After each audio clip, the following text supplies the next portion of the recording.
All right. Ooh, spooky electric skull. Ooh, mad science.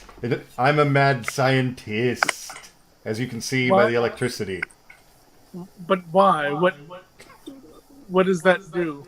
Yeah, I think it produces electrical pulses that Ah, that could potentially spark life, lead to science. lead to science. Obviously, I believe these lights are supposed to be blinking, or they blink with my voice. Uh, Something scientific. This is yeah, a well calibrated scientific instrument, it looks like as it. you can. Yes. It has I'm all the gonna. trappings of a well-calibrated scientific instrument.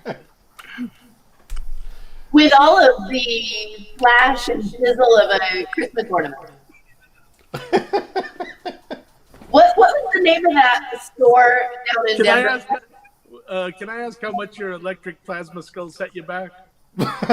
I think it was $20 4 years ago. 4 years ago. That's not bad, actually. No, it was a solid spend. That's a good investment you've made. For sure, for sure. Brass, what were you saying? What was the name of that electronics store down in Denver that everybody wanted to order from their catalog? The They went out of Sharper business. Image? Sharper Image! Yeah, this is 100% Oh, Sharper Image offspring. This like electrical thing, like ooh, it's touching your fingers. You can see my fingers all getting electric there. That was the epitome of science and like future when we were kids. Like Oh, yeah. you literally went to the Sharper Image to put your grubby little hands on that orb. Yep. Spencer Gifts had that right next to their blacklight section. Yes, also. And I believe they still do. There's a Spencer Gifts at the mall here in Sacramento.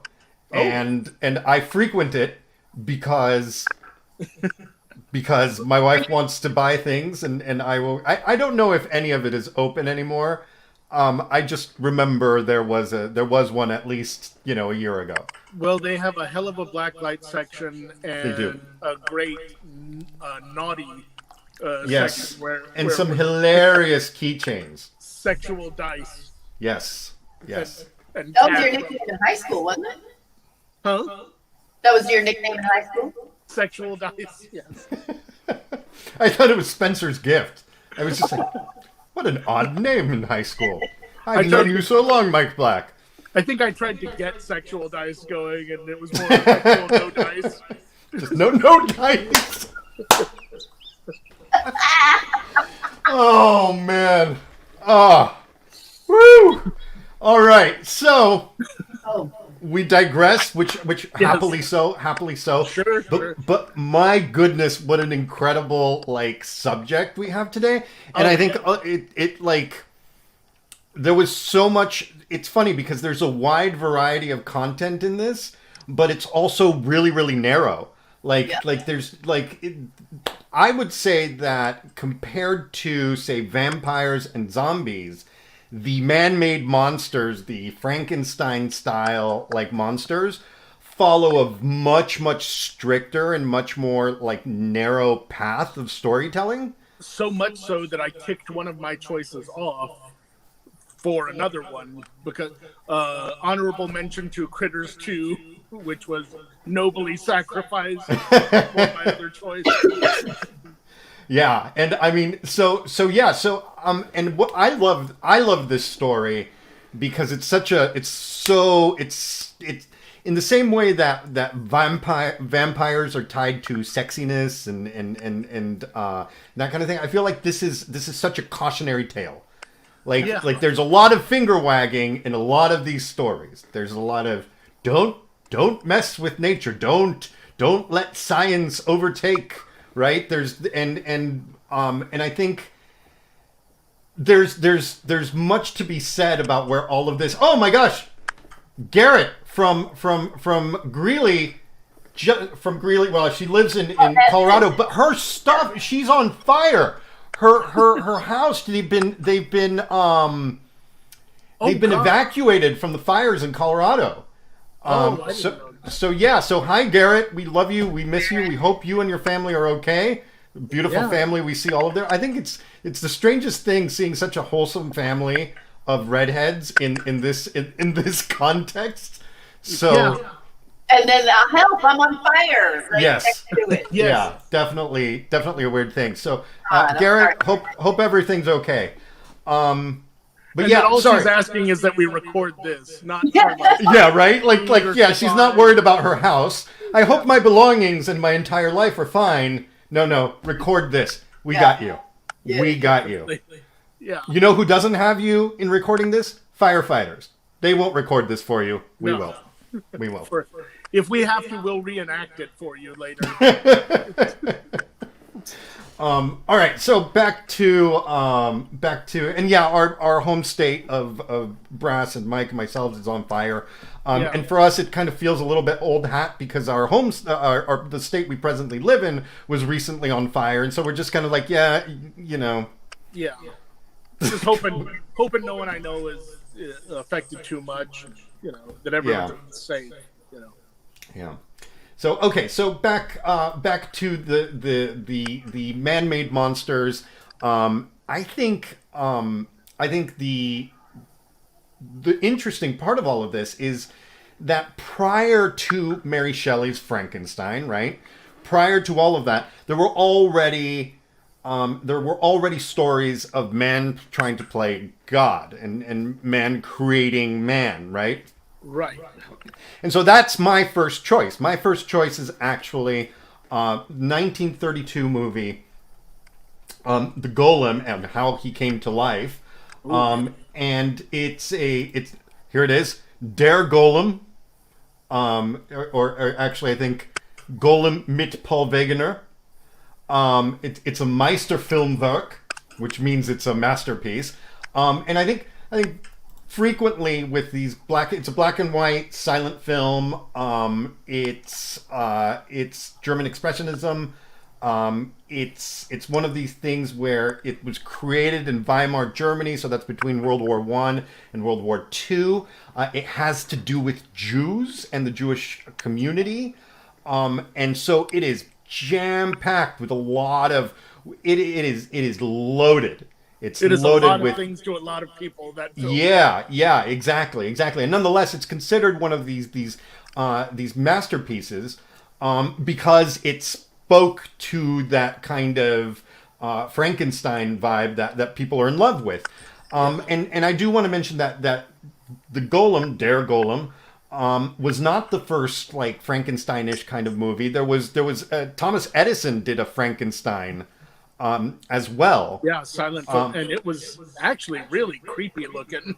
Yeah, version kind of of, the a little. creature. Yeah, it was weird. It's definitely, you know, like Thomas Edison was a lot of things. I think a talented artist wasn't one of them. No. Yeah. But so let's watch the preview here so that we can kind of get the Golem out of our heads. I don't know. Here we go.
Yeah. So First of all, the restoration on that is beautiful, incredible. right?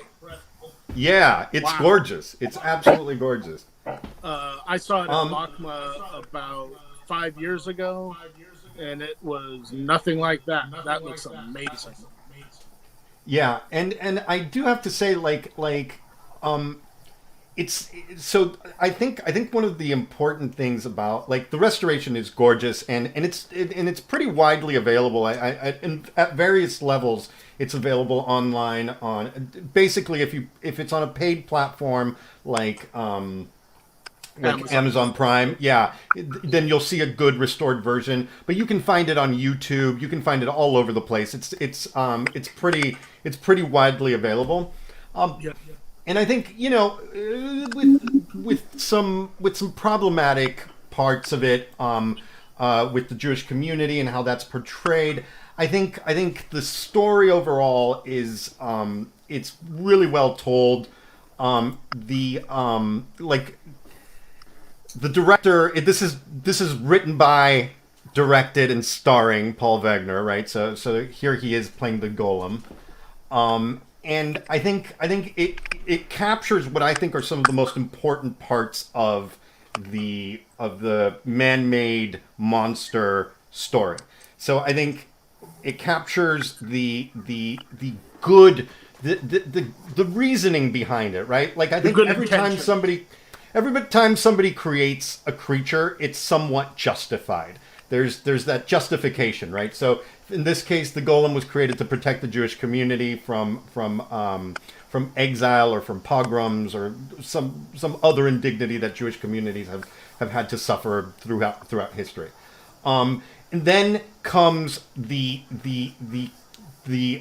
love, right? The discovery of love and lust for the creature, right? And so the creature becomes emotionally entangled, and discovers that, which ultimately leads to madness. And Right. and because it's unable, so it's basically the human cycle, maybe hyperpubescence, right? Like Yeah. all kind of rolled into one.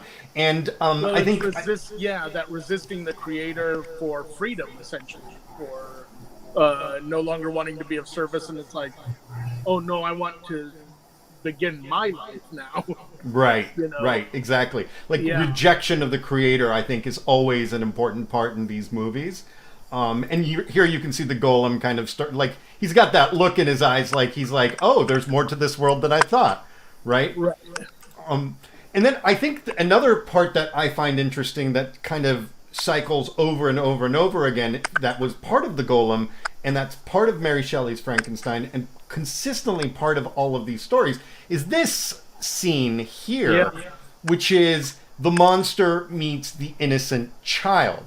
And Yeah. and sees itself in that sort of innocence and Right. And that the incredible imbalance there of they are at very close to the same mental state, exactly. but one has just nearly limitless power and the other has practically none. But the young one has the ability to dream of a future. The large one doesn't have a future. Say that again? The little girl is going to grow up and live a full, enriched life.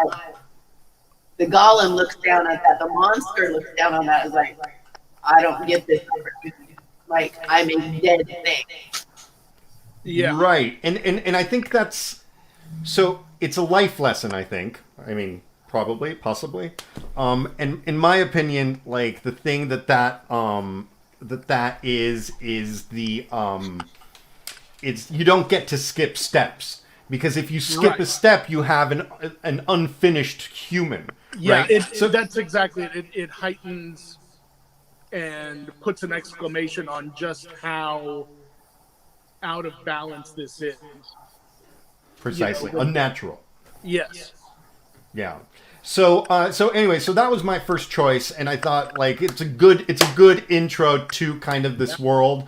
And I also just love like how jam packed visuals it is, interpretations of the Jewish community at that point in time in Germany, in Weimar Germany, expressionism, just all of also, the sort of Teutonic sense of self coming across in sort of the decadent nobility in this movie. It's a good history movie too. So I definitely like thumbs up. You don't have to look very far to get it, and it's a good Halloween movie. It's a little bit of a long slog. All long. It's tough to watch sometimes because all silent films get a little tedious after a while. You're just like, okay, right? But I do recommend, if you want to put it on in the background and peep up from time to time and just kind of take it in, I would highly recommend it. So from that, I think it takes us, the Golem of Prague. That's a story from the 1500s. It's an old story, and I'm pretty certain that Mary Shelley borrowed plenty from that. But I wanted to jump straight into something Mary Shelley-ish, and that's, Mike, one of your choices, which I forgot how much I loved this movie, and I'm so glad. I'm so glad you brought it up. Oh my gosh, Here it is. All right. So Sting and Jennifer Beals in The Bride, and might I add, the lightning that you guys see in her eyes, you saw earlier. It's the same kind of purple lightning that is provided by Spencer Gift. Exactly. Done by Spencer Gift.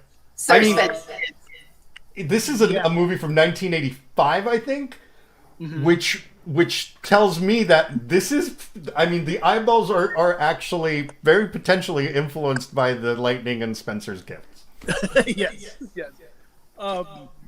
This movie, at the time even that it was made, it was kind of written off because Jennifer Beals and Sting starring in a modern Bride of Frankenstein. It just sounds bad, but it's really not. It's actually solid. Tremendous film.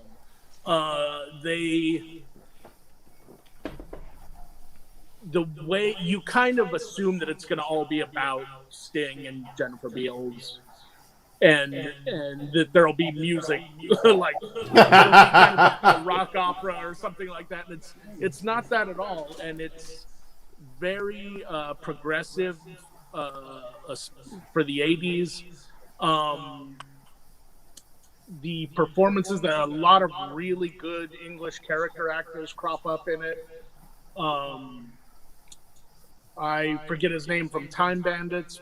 Let's actually watch the preview. Yeah. And then we can get into like the cast, because the movie is. I had forgotten, Mike, about this, and I was gonna watch it again last night, and I said no, I have to wait for my wife so that we can watch it together, because it's definitely one of those things that you want to bring people into it. You want to spread the gospel of The Bride. All right, here we go.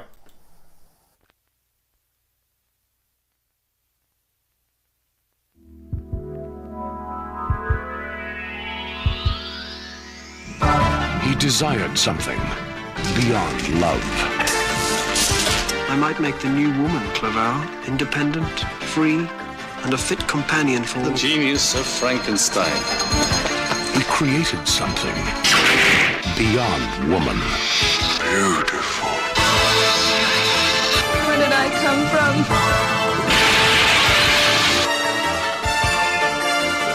She'll break a few hearts, will she not?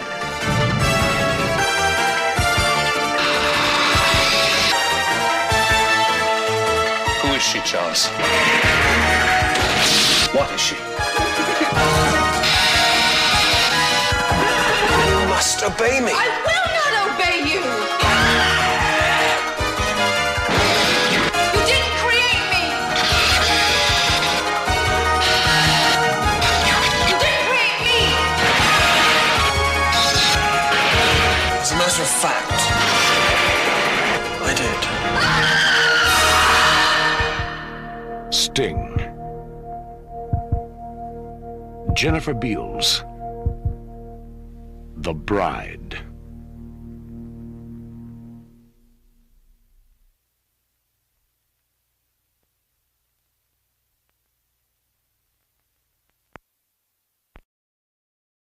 Yeah, they just don't make previews like that anymore, do they? No, and it had so little to do with the actual film that it's almost criminal. Well, and I think they show the creature maybe for 2 seconds in that preview, and it's primarily beautiful. about the journey of these two finding each other, and the idea of Sting's character again, creating something that he thinks that he wants, and it turns out to be too far surpass that, and so he rejects it, and everything goes wrong because of that. I mean, I think we could argue that much went wrong before that, because that preview, kind of tells you why the movie maybe didn't do so hot, right? Because they sold it as something that it actually really wasn't. And I do want to say, heavy Labyrinth vibes. Yeah. Oh, yeah. Right? The costume is crazy in this movie, and they really went all out with it. They did not shy away from garishness at all, but it's a nice contrast to they show the creature's life on the road where he joins the circus, and you get both extremes of Europe at that time, and seeing basically from the gutter to the stars a tour of the period. They really did a great job with the production of it. I agree. Brass, have you seen this?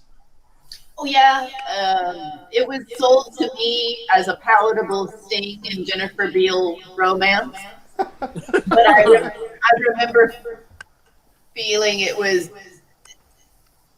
It is the marketing far from that. Yeah, there's just a marketing faux pas. Yeah. So I made advertising TikToks for everybody's movie, and I was screaming in here, going, "Quentin Crisp!" Yeah. Quentin Crisp is in this? He's Igor. Yeah. Wow. Quentin Crisp. That's amazing. Can someone? I can't IMDb it right now, but there's some names in there that you guys would recognize. Yeah. That are pretty astounding. And Timothy Fall from Topsy Turvy. Mm-hmm. Oh, I thought Alf would freak out about that. Ooh, Topsy Turvy! Oh! And then you're thinking of from Time Bandits, David Rappaport. He steals the movie. He really does. He's all just right. incredible in this. Yeah, look at that. Quentin Crisp indeed. My goodness. Yeah, that's solid casting. And we haven't even talked about Carrie Elwes. Yes, a younger, sexier Carrie Elwes than the Princess Bride even. What? Yeah. Oh. And, hard to believe, but there was a time. Yeah. And Clancy Brown, maybe the only time in his career where he wasn't playing a villain, plays the monster in it and is very, very solid. I just want to pull up a picture of Quentin Crisp so that folks know why we're all so. Ooh! Yeah, I mean, yeah, for sure. Yes. Quentin Crisp. That's pretty amazing.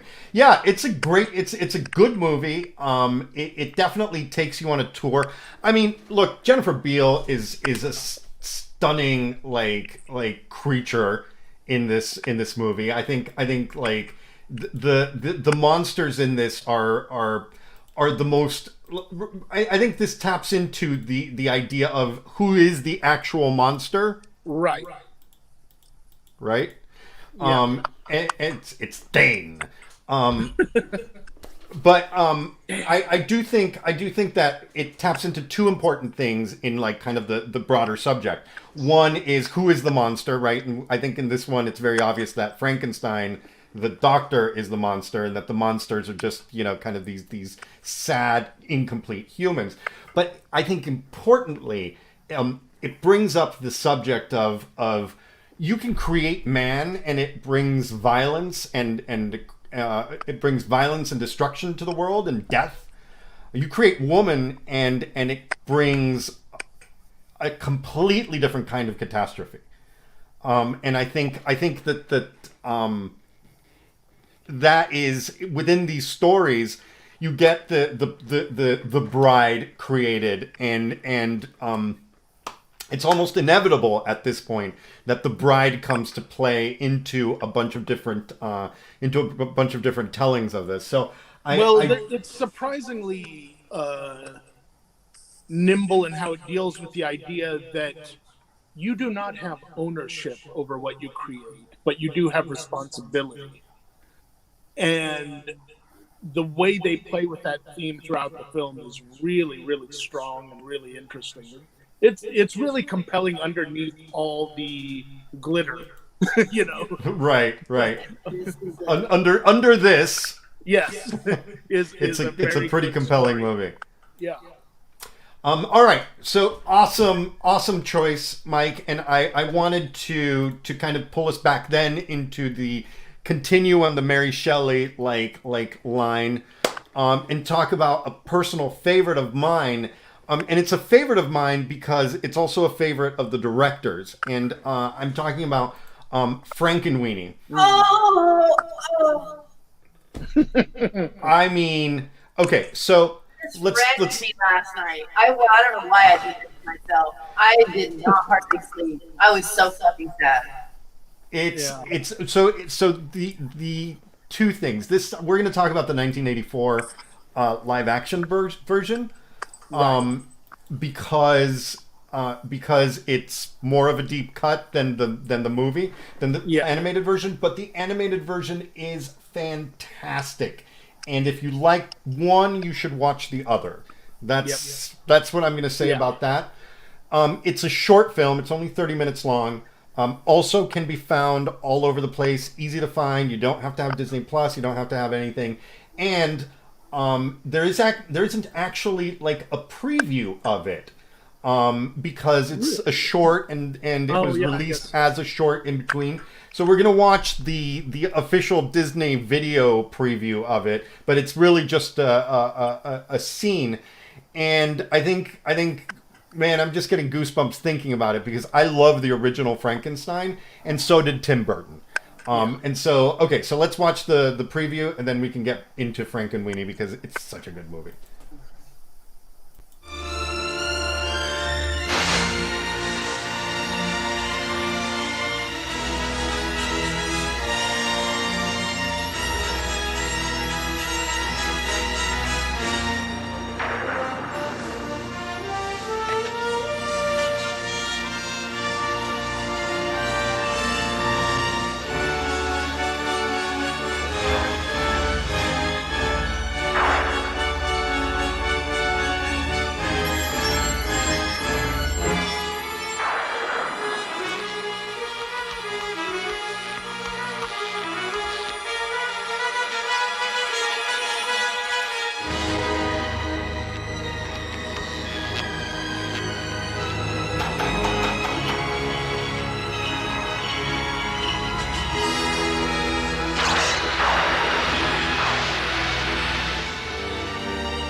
All right. So yeah. So I mean, Frankenweenie is a personal favorite of mine. It stays true to the story of Frankenstein, but it's told basically from the point of view of a child who loses his dog and wants to bring it back. Right. That pure reasoning behind why you create the monster that you end up bringing to life. I think one of my favorite things about this movie is how much it harkens to the original Frankenstein. And like here is the windmill scene, which, as we know, is where Frankenstein's monster meets his doom. Yeah, I mean, so Frankenweenie was done in 1984. It wasn't really released by Disney until '93 or so. So it was kind of hidden for a while. It was actually, that's not true. In Australia, it preceded Baby Secret of the Lost Legend. I don't know if you guys remember that movie. About the baby brontosaurus, yes. Yeah, exactly. But it didn't really see much light outside of that. Tim Burton was 26 when he directed this. Wow. Yeah, and again, it's I would say it's possibly the sweetest telling of this. Daniel Stern is in this and plays the dad. He was I think 26 when he played this, and here he is with Shelley Duvall and the kid, and everybody's so freaking young. It's unbelievable. Is that Griffin Dunn there? Yep. Yeah. So yeah, wait, no, that's Tim Burton. Who's Griffin Dunn? Oh, right. No, Tim I Burton. looked up that kid actor. Yeah, I thought that was the kid actor, but no.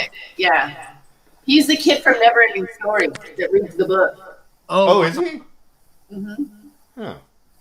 But he stopped working in 1983. I get it. You get it? I get it. I mean, right? Well, they worked him like a donkey between 1982 and 86. He was on The Incredible Hulk. Oh, really? Yeah. Did not know that. So So a few things on this. There's The Bride. It's a live action movie. It's got Shelley Duvall, which is always a selling point for me. Like Shelley Duvall, it harkens back to the Mad Scientist, to all of these different things. I think this is one of the happier endings in one of these monster movies, but it does follow the fall of the monster and people turning against it for being unnatural, and the monster being frightened and running away, and all of those different things play into this. But I think it actually taps into a little bit that I don't think that we've talked about, and that is the monster. We talked a little bit about the monster as a sympathetic figure, but really playing into the innocence of the monster, I think is one of the things that Frankenweenie super taps into, and then wraps it around its finger and just gives us a warm hug with it. Frankenweenie, one of my favorite Halloween films of all time, for sure. Yeah. I don't want to be controversial, but I have to ask. I believe there is a schoolyard classroom classmate of the story that is actually a boy but wearing girls' clothes and a girl's wig. I think one of the students in this movie is considered. Is an Ed Wood shout out? Yeah, I think so. That's interesting. That's cool. Yeah. I don't think we have seen that before 1984, and I can't recall seeing that until recently. So, pretty progressive. Yeah. For sure. I think the monster is innocent and the monster is good. And Brass, we are holding off to the end for yours. Oh, I bet. But the monster is innocent, and the monster as sort of a vehicle of storytelling of like walking us through different stages and actually being a force for good is part of one of your choices, Mike, which is, of course, the classic And I do want to say that this and The Bride came out basically the same year, I think. Wow. That's not surprising. No, it was the 80s were a heyday for monster movies, and of course let's address the monster in the room. The Wolfman's got nards being the most important line in this movie, but people forget that this movie is actually a Dracula versus Frankenstein movie. Yeah, it's a script by Shane Black, and it's one of the earlier ones that he did where he got free reign to kind of do what he wanted to do with it. And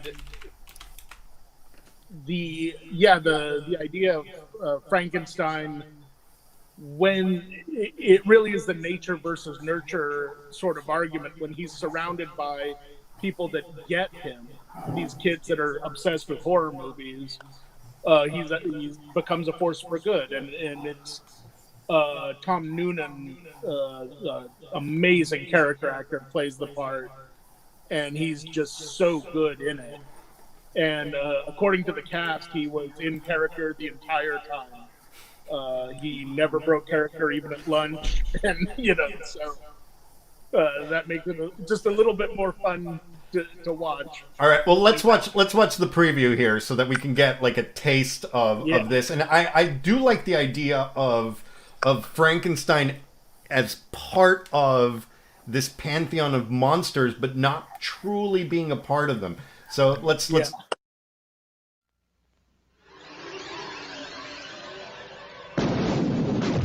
know who to call when you have ghosts. But who do you call when you have monsters? We're the Monster Squad. What's a squad? It's like Miami Vice, I think. They're young and inexperienced. Naughty virgin. They're a bit disorganized. Monsters are not real. We don't know that, sir. 2,000-year-old dead guys do not get up and walk away by themselves. But when strange things start happening in town... There's a monster in my closet. Ooh, look at that big, scary monster! What's happening? 2 ways to kill a werewolf. Silver bullet? They're the only ones ready to do battle. Something's out there that's killing people.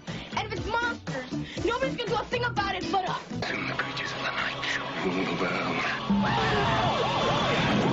Real monsters? Us? Midnight. In the world, remember?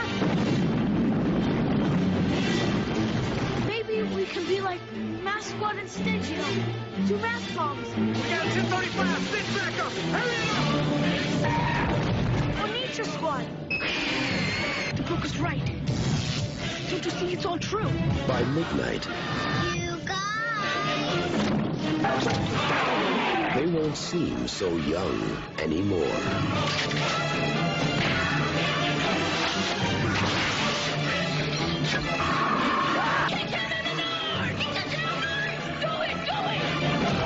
The Monster Squad.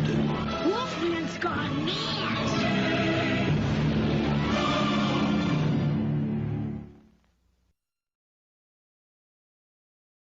Wolfman's got nards. Yeah. Literally that line sold this movie, continues to sell that movie. Yeah. And you heard the little throwback to the Poltergeist line? Yeah, the you guys. Yeah. I think this is one of the first movies where it was really referential to a bunch of other movies, right? Like there's a Night of the Living Dead poster in it. Like this is one of those sort of like Fright Night where he's obsessed with sort of Hammer films. These kids are obsessed with monsters as well. Just full of eye candy for horror aficionados. And a lot of the different themes in there, that are played to great effect, like the idea of stopping all the monsters requires a virgin sacrifice, and the entire squad has no idea what that is or what that means, because they're all too young. And maybe one of my favorite lines in a movie like this ever, or exchanges, is when they go to the old German guy on their block to learn about monsters. The exchange goes basically as they leave. One of the kids says, "You sure know a lot about monsters." And the old man goes, "I suppose I do," and closes the door.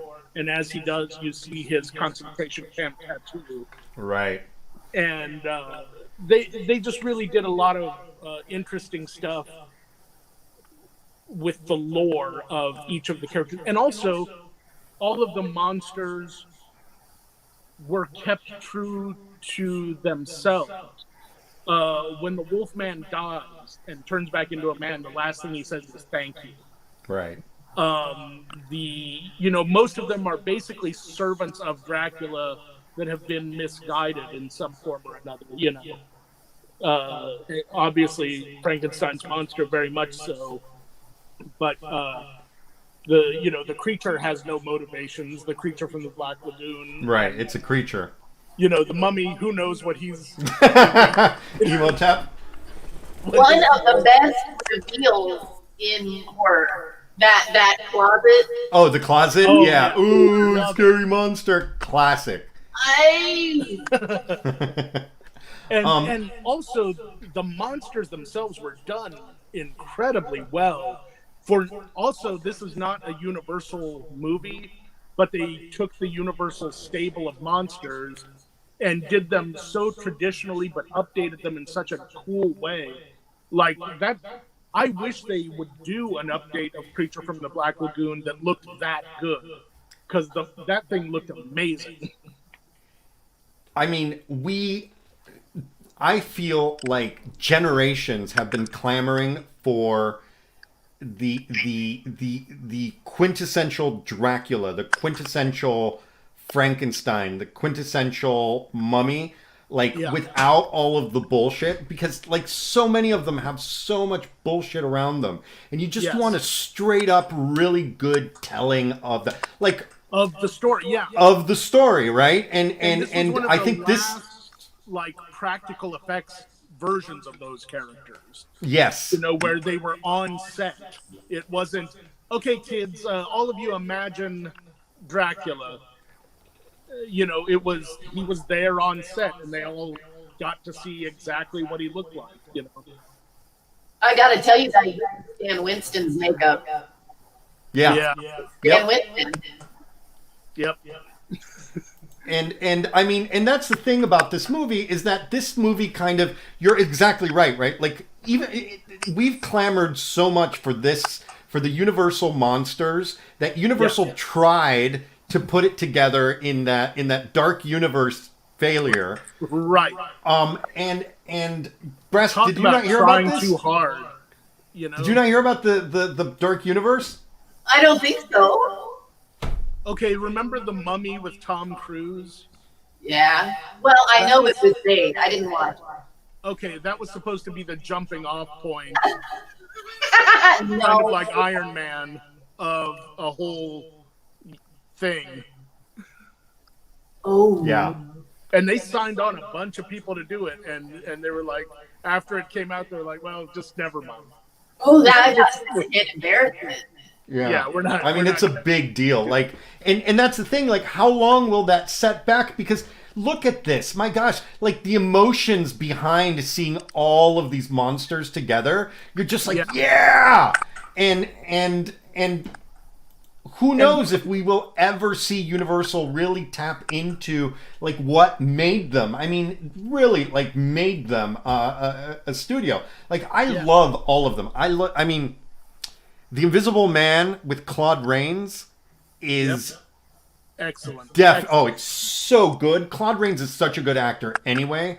And then you've got Boris Karloff, Bela Lugosi, just all of these guys. Lon Chaney Jr. Lon Chaney. Yep. And I mean, those names are synonymous with horror.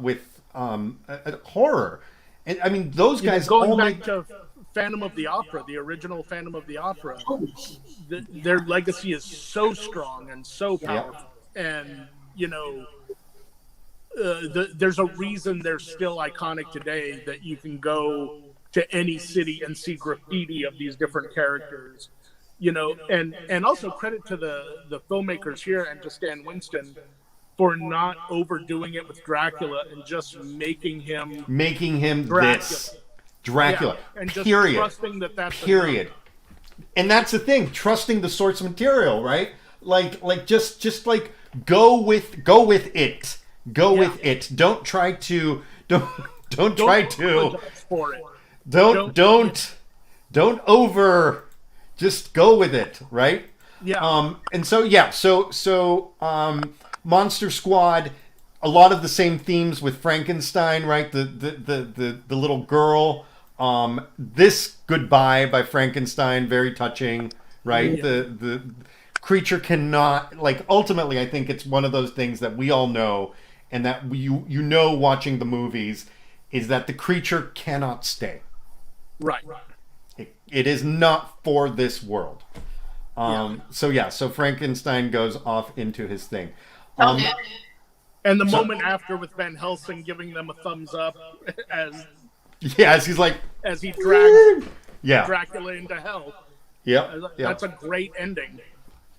Okay, so now for I've been holding on to this. I think it's time for us to delve into one of Brass's choices. I have not seen it, but I have to say that all of the stuff that I pulled and everything that I've done around this movie makes me desperately want to see it. And all I can say is that in the 1980s, there were two kinds of movies. There was the Bride and the Monster Squad, and then there were movies that were basically just boners. No, boners. Like, they were just so sexually charged. Like, it was really just so. This, I'm just going to play the preview before we really get into it, Brass, and then you're going to talk to us all about Frankenhooker. In 1931, the world was horrified by the motion picture Frankenstein. In 1935, horror turned to terror with The Bride of Frankenstein. In 1990, the makers of Basket Case and Brain Damage bring you... Want a date? Frankenhooker. Jeffrey Franken has a plan. I just want to bring you back, Elizabeth. He has the ingenuity. We need female body parts. He has everything he needs, except the raw materials. Just hold still. Excellent. Oh, my God. Onion!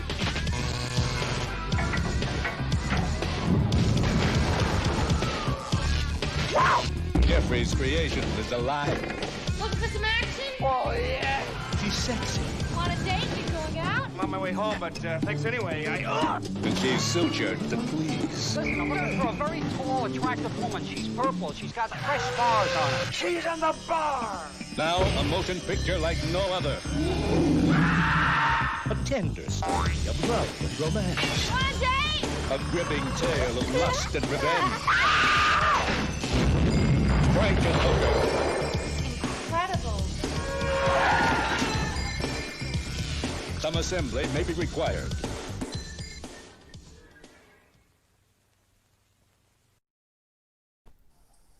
You underestimate this film.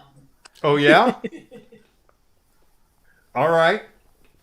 At first blush, this looks like a Porky's ripoff. That's what I was going to say. This looks like a Porky's. Movie. You know I had to do it. Oh, yeah, look at that. Also, I do want to give another shout out just real quick to the Purple Lightning once more, the 1980s Purple Lightning. This is yeah. Okay, sorry, go on. If Sharper Image had made it to 1990. This is a zero-budget film. This is Times Square, New York, and New Jersey in 1993 cleanup. The people that you see in this film are not actors, except for the lead two people, and the actress that plays Mary Hartman, Miss Louise Lasser, plays Frankenstein's mom, and out of the blue. This is a movie that is, I don't know if it's on purpose or accident, is a complete trophy of feminism. And I was looking for problems. I went in with low expectations. I went in expecting to slog through it and bite my tongue. And I was like, I'll make all these bitchy notes. It's actually pro-woman, pro-women's strength, pro-women's independence, pro-women winning the game, pro-women being in business for themselves. I shit you not. This is a feminist critique that men are worried about the wrong things in life, but when given a chance, women can thrive in that vacuum that sometimes is created in a male-dominated world. I don't know. So I'll let you think that. No, I mean, that's amazing. Like I said, I haven't seen it, and you said it's like a Porky's. And Brass, I'm looking up images to share here, and I come up with this, where Frankenstein is trying to find the right boobs for Frankenhooker. Yes. Yeah. And you all saw the onions thing. Yep. And you all saw that I'm measuring this woman's crotch. Right. Yeah. Yeah. That you don't even feel that. As offensive as these images seem, taken out of context in the film, it's not taken as strong. It's just not as strong of a challenge as I thought it was going to be. I'm so happy to tell you. That's awesome. That's great news. By the way, look at this Japanese poster.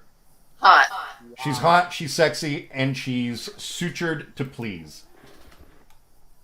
New Jersey, New York. This is again, it's a zero budget, micro, mini, nano budget.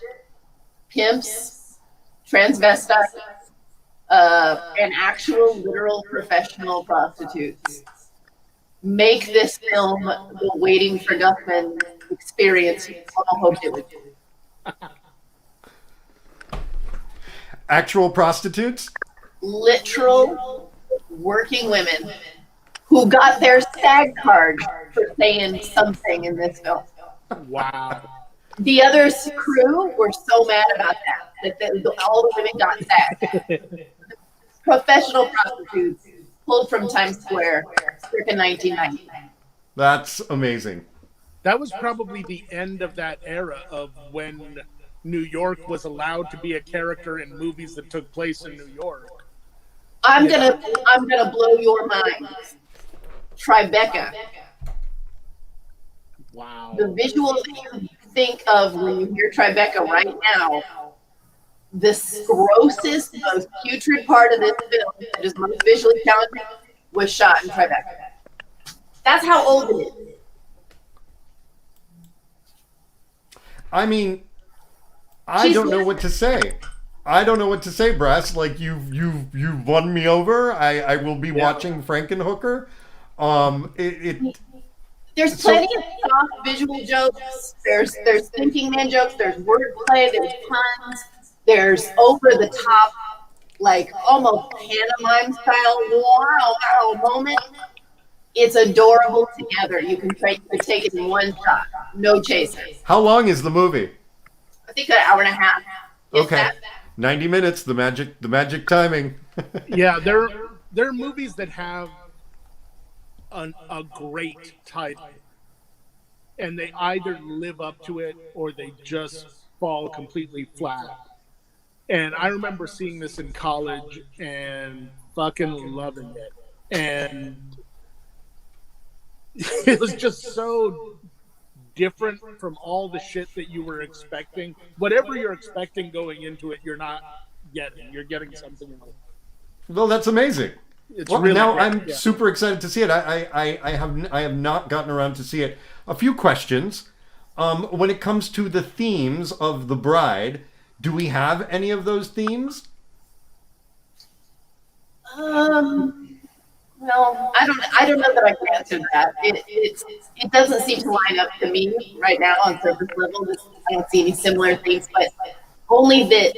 I mean, the idea, the basics that are there going all the way back, of the creation far surpassing the creator. Right.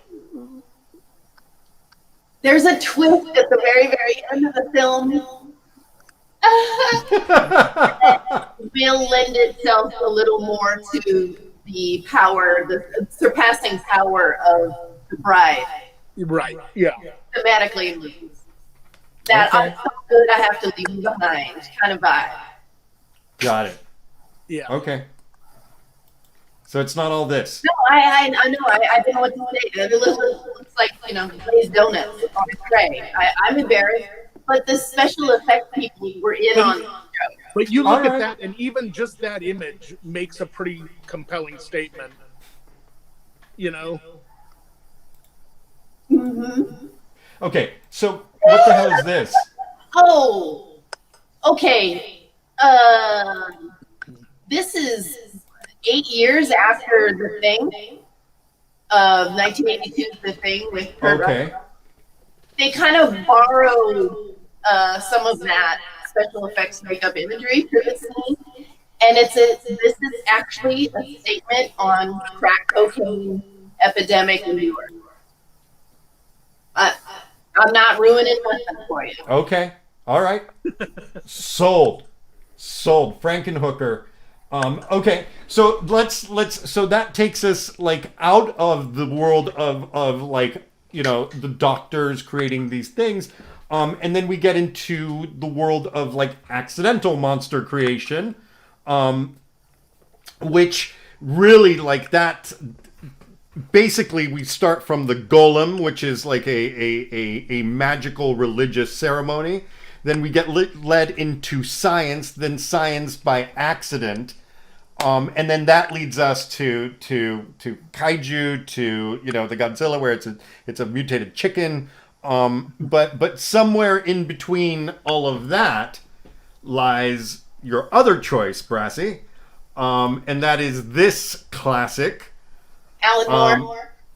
Yeah, and really, you brought the heat this time. I wanted to close with Brass's movies because you brought it. So let's watch the Swamp Thing preview, and then we'll talk some Swamp Thing. 1980.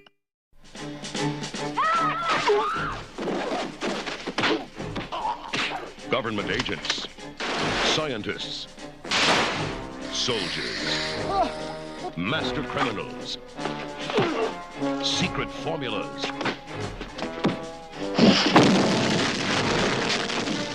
monsters and midgets. None of them belong in this swamp. Only one thing does. The Swamp Thing.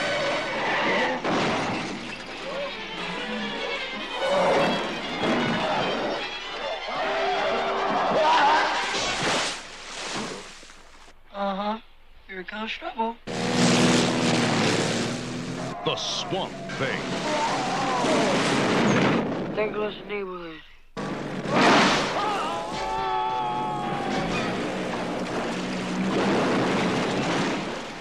Adrienne Barbeau and the Swamp Thing, an outrageous pair in the incredible adventure that grows on you or all over you. The Adventures of the Swamp Thing. The comic book legend lives.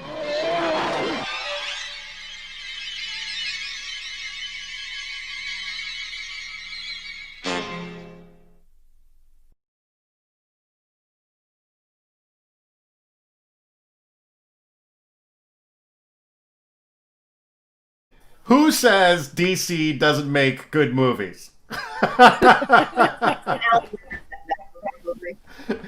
What'd you say, Brass? Alan Moore probably said that. Right. When he saw this preview, I'm sure he's a bit bitter about this one. All right, talk us through this Wes Craven masterpiece.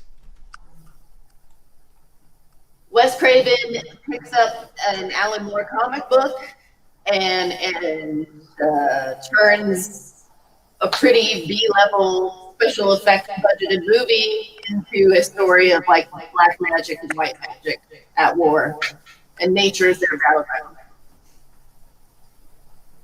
Okay. Oh, that's it. Mike, how would you describe it? Based on what you remember of their war with each other. Well, yeah, that's a pretty great description. You've got Louis Jourdan in it as Anton Arcane. And at the almost other end of the spectrum, Adrian Barbeau as Agent Cable. Dick Durock plays the monster, who was not supposed to play him in close-up originally. It was supposed to be Chris Sarandon, who plays him as the Doctor at the beginning. Is that right, or is it? No, I would no, it's from Chris Sarandon. It was Ray Wise. Ray Wise from Twin Peaks, right? And from West Side Story. Or no. I'm sorry. Wait, was Ray Wise in West Side Story? Twin Peaks, Ray Wise. Oh, right. And yeah, it's this is one of the few cases where the creator accidentally becomes the creation. It's closer to Jekyll and Hyde in that regard, I guess. Right.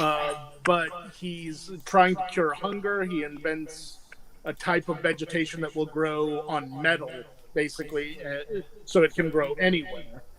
And other evil scientists want it and come to take it, and it all goes wrong. He and his lab are set ablaze in the swamp, and as he dives into the water, the swamp rebuilds him and kind of takes his essence and turns it into this creature. And they use the same overriding theory of the super soldier serum, where whatever you are is magnified into this new manifestation. And they do it really well for a B movie in all of the creatures that you end up seeing throughout. I can't wait to hear Dinah's feedback on that.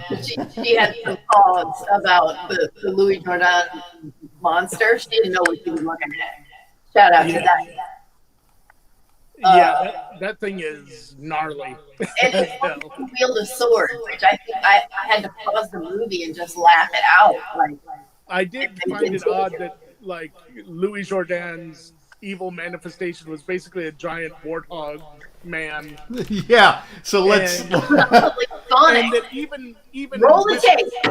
Even all of this at his disposal, he felt he needed a sword. Now listen, I did a deep dive on old Louis Jourdan. Yeah. You guys, award to him for best Scooby-Doo reveal. There's a great makeup magic moment in there. I don't want to. The man himself, Louis Jourdan, was educated in Britain, France, and Turkey. This is a man of wealth. This is a man from a very high-ranking family. In France, his dad was the hotel manager of the Pan Grand Hotel. When the Nazi occupation happened, Louis Jourdan's father said, this machine kills fucked it up. Sorry, Mike. And they ended up joining the French underground. He and his uncle, or his dad and his uncle. Louis Jourdan had to escape to Britain because the Nazis were crushing his career. They weren't hiring him for anything. The Nazis wanted him to perish artistically. And he got hired by, this is an old name, Selznick. Gave him his first acting job. Robert Selznick, right? He was like 66 years old when he shot Swamp Thing. 66 or 60. Wow. He was a man of some age in this movie, and he is smoking hot, like Ricardo Montalban hot. And he came back roughly 10 years later to do the sequel. That which machine. no one expected. It's an And the intense. sequel That is guy is. terrible. Yeah, he's smooth as hell. But to see him work so well as a villain, Oh terrifying. yeah. As He's mad terrifying. scientists go, he is excellent. He did his homework. He wins every scene he's in, even when he's not winning the scene. Yeah, I can't say enough good things about Louis Jourdan in this movie. I mean, the movie itself. It's funny. I feel like what you described Frankenhooker as, which is like you see something and you're just like, okay, that's what it is, and then you watch it and you're like, oh, that's a lot more than what it was. And I feel like this like Swamp Thing kind of matches that. Like you kind of go in expecting something and you get like kind of a wider world. I mean, I think that has to do with Wes Craven and kind of his he has the tendency to kind of go overboard when he doesn't have like specific like. It's funny because he wants to. I feel like Wes Craven brings like horror into everything, right? Yeah. Like that kind of like that kind of immaturity. Right. Right, where it's all where it's like running around with your pants off and a pot and and a lampshade on your head. Well, that would be a great introduction for Adrian Barbeau. Yeah, you see a lot of that throughout the film. I'm not gonna lie. Wes Craven is at his cravenest. At his most craven. Yes. None more craven. Yeah, and there are a lot of jokes of the people that live in the swamp that would make you cringe, and it's very much of its time in that way. But whenever he gets back to the plot of the movie, it's great. I agree. So yeah, so those were our 6 movies and fine films that they all were, and very solid in sort of the finger wagging about the nature of man and how to, what do you do with the creatures that you bring to life, and what is their actual place of what is the place in the natural world of an unnatural thing is a consistent fight for these poor things, and who is a true monster, how human is the monster ultimately. I think all of the movies we picked answered that question. So you two have been basically, since we decided on this theme, on my ass about a fucking TV show that I don't watch. Right. And both of you are just like, ew, the entire time. That is exactly what we did. Right. I don't want to make you watch it, but No. Look, I mean, admittedly, if there's a way to make sure that I don't watch something, is being super into it. Right? Like I still haven't watched what is that meth TV show? Breaking Bad. Yes, that, because everybody was into it, and I was just like, enough. I've heard more than I need to about this movie or that this happened show. to me with Monty Python. There you go. Way too many people acted it out for me. That's real. So anyway, so into that, the moment we decided man-made monsters, you guys both jumped at Penny Dreadful, and I do have to say that this image is intriguing. like I am sold. Like, this is a good crew. There's a lot of good visuals here. But what I want to do, because this is our wild card, what I want to do is I want you guys to sell me on this. I'm on the fence here as to whether or not I'm going to watch it. I know that the new season of it, the Penny Dreadful City of Angels, takes place in LA, which is always a selling point for me. Does it have Nathan Lane, or is that also my No, that's true. I haven't watched it yet, honestly. And I think Lin Shaye is also in City of Angels, and Lin Shaye is a friend. I am a devotee. Okay. So I'm on the fence. And it's a separate series. Yeah, so like completely different. Separately. Same vibe, but right. Different series. All right, so talk to me about the vibe of the original Penny Dreadful, and why wasn't there a season 4? I'm just kidding. I don't know. I saw something written somewhere about like, why wasn't there a season 4? Anyway, sorry. There's Go always ahead. why wasn't there a season for any show that's good? Right, you know? right. But and any show that's bad for that matter.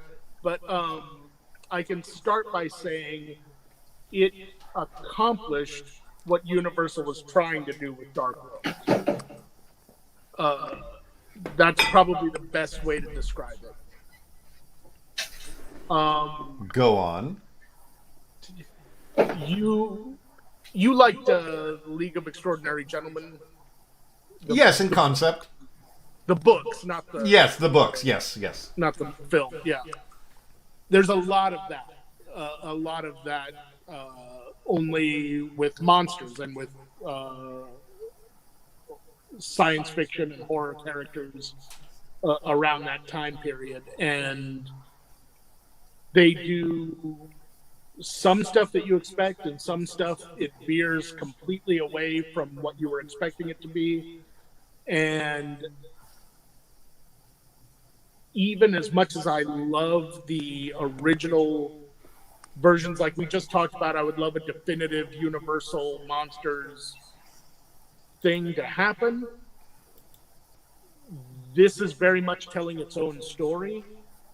And once you're okay with that, I loved it. I just fell in love with their take on that sandbox. Who is this woman to the right of James Bond, left of James Bond? Billie Piper. She was a Britpop superstar in the 90s in England. Right. And then she landed the Doctor Who role. Got it. And then she did Penny Dreadful. Got it. And she plays a very significant role. And I think you know the other lady. I think you're familiar with her. Bride herself. And she does not play the Bride of Frankenstein. No. But she plays... She looks more put together than that. And then there's also the guy from that Ben Affleck movie, Pearl Harbor. Oh, yeah. Yes. Yeah. Who I'll be quite honest, I have never liked until I saw him in this. All right. I didn't not liked is not strong enough. Oh, really? Okay. Zero talent that brought nothing to the table in any production that he'd been in. And this was the first time I was like, oh, if you give him the right kind of thing, he's good. I have nothing against Josh Hartnett. I think he's been perfectly fine in movies that. Brassy, what do you sell me on that? Because Mike, you did a pretty solid job, especially with like my dreams of all of it coming together. So Brassy, what do you got on this? A beautifully visual retelling of the classic Gothic archetypes. Darren Worley would be so proud. Oh yeah, okay. Yeah. So it's stylish. Well, yeah, but not in a superficial way. It's like very period specific. Is it like Peaky Blinders? I'll say yeah. Okay. And okay. I know. Is it sexy like Peaky Blinders too? It's on the horny level of Lost Boys. It shouldn't be this good looking. The people are very gorgeous. It's horny on the level of Lost Boys. Lost Boys level horny. DEFCON 5. No, I'm serious. It goes from that level of hotness and horniness. Yeah. Yeah, and there are things where you're like, this shouldn't be so exciting. But it is. You know, like there are a lot of moments in there where you're like, oh, I didn't know I had that kink. That's interesting. And then you're like, this is some good special effects. Yeah. And then you go home and like,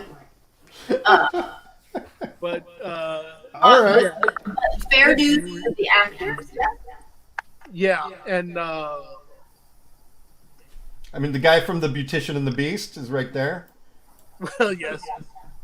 I will say that Eva Green is playing the part of her career. Okay. And they use her to her maximum in this, in every sense of that. She is incredible on this show. All right. Well, I got to say, I'm actually sold. Oh, good. Yeah, no. I think I will definitely be watching it. So I think to see us out of this next to last episode of this special month, I will see the preview. But next week, bring your subject matter that is missing, and that's mummies, that's menaces from space, which is anything that we haven't discussed. You bring 2 of the same subject matter that has not been discussed. Call out your subject matters, not right now, not in front of the kids Right. or the kid, and we can talk about it then. But to see us out, Penny Dreadful, it was good seeing you guys. Good luck to everybody in Colorado. Love you guys. Yeah. Hope you're okay. And I hope everyone's doing okay after another stupid presidential debate. Bye, guys. The real monsters. Oh, no. Yeah.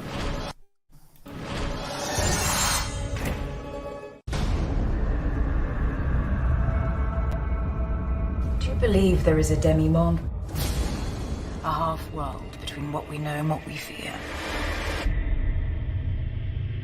A place in the shadows, rarely seen but deeply felt.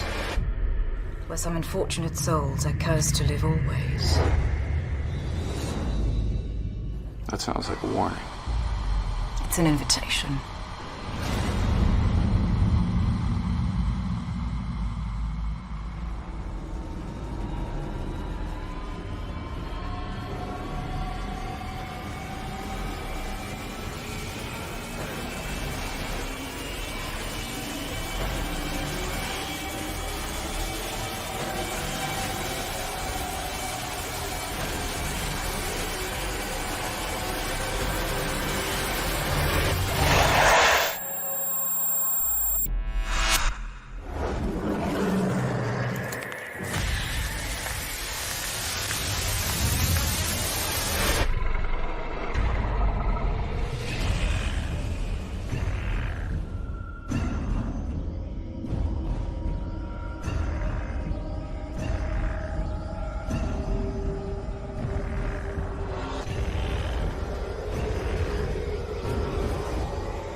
Where is your master? Right behind you.